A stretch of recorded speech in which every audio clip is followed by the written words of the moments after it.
మునుపు ఊర్లలకు చిందు ఒగ్గు మందెచ్చుల శారదగాళ్ళు కాకిపడగ కళాకారులు వస్తే గ్రామ పంచాయతీ కాడనో లేదంటే బడి కాడనో స్టే చేస్తే కొన్నొద్దులు తీరు కథలు చెప్పి ఎంతిస్తే అంత తీసుకొని పోయేటోళ్ళు. అట్లనే ఏ కళాకారునికైనా పాటలు వాడేటోళ్ళైనా డాన్స్ ఆడేటోళ్ళైనా ఓ స్టేజ్ కావాలి. అసొంటి పట్నంలో రవీంద్ర భారతి, హరిహర కళాక్షేత్రం, త్యాగరాయ గానసభ, శిల్పారామం ఇట్లా షాన్నే ఉన్నాయి. హగో అచ్చం అట్లనే ఓతాన సుత్తు ఉండాలని పనులు చాలు చేస్తే ఎంత రువ్వడిగా ఉరుకుతున్నాయంటే మీన్ చెప్పుడు కాదు కానీ మీరే చూడుర్రిగా. నత్తతోని నువ్వా నీనా అన్నట్టే పోటీ పడుతున్నది పో కాళోజీ కళాక్షేత్రం. హన్మకొండల 15 కోట్లతోటి 8.5 ఏళ్ల కింద పనులు చాలు చేస్తే 50 కోట్లకు బడ్జెట్ పెరిగింది కానీ ఇంకా పనులు ఒడుస్తూనే లేవు.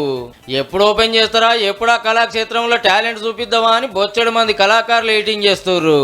తెలంగాణ వచ్చిన కొత్తలకు ఇంత గొప్ప చరిత్ర ఉన్న వరంగల్లో ఒక్క మంచి ఆడిటోరియం అని ఉండొద్దా అని అప్పటి బీఆర్ఎస్ గవర్నమెంట్ ప్రజాకవి కాళోజీ పేరు మీద కళాక్షేత్రం గట్టుడు చాలు చేస్తే ఒక మానం గొడుస్తలేవు పనులు. అగో ఎక్కడి పనులు అక్కడనే ఆగినాయి. ఆ నడమ 2 మాటలు చాలు చేస్తామన్నారు కానీ నిధులు లేక పనులు కాక ఆగిపోయింది. ఇది ఒక్కటే కాదుల్లో, అటు పోతన నగర్ లో పోతన విద్యాపీఠం కాడ ఇంకో ఆడిటోరియం అని చాలు చేస్తే ఇప్పుడు డంపింగ్ యార్డ్ కింద వాడకం చేస్తున్నారు. అఖండ ఆంధ్రప్రదేశ్ లో పోచం మైదానంలో కళాక్షేత్రం కడదామని శంకుబండలు వాతిరు గాని పిచ్చి చెట్లు మొలిచి మందు తాగేటోళ్ళకి అడ్డా అయింది.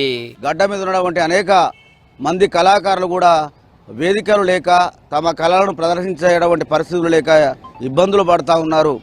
అంతరించిపోతున్న కళలకు జీవం పోయడానికి ఈ రాష్ట్ర ప్రభుత్వం తక్షణమే చర్యలు తీసుకొని లీడర్లు పట్టించుకోక ఆఫీసర్లు తొంగి చూడక కళాకారులు వేదికలు లేక ప్రైవేట్ ఫంక్షన్ హాల్లో ప్రోగ్రాములు చేస్తున్నారు.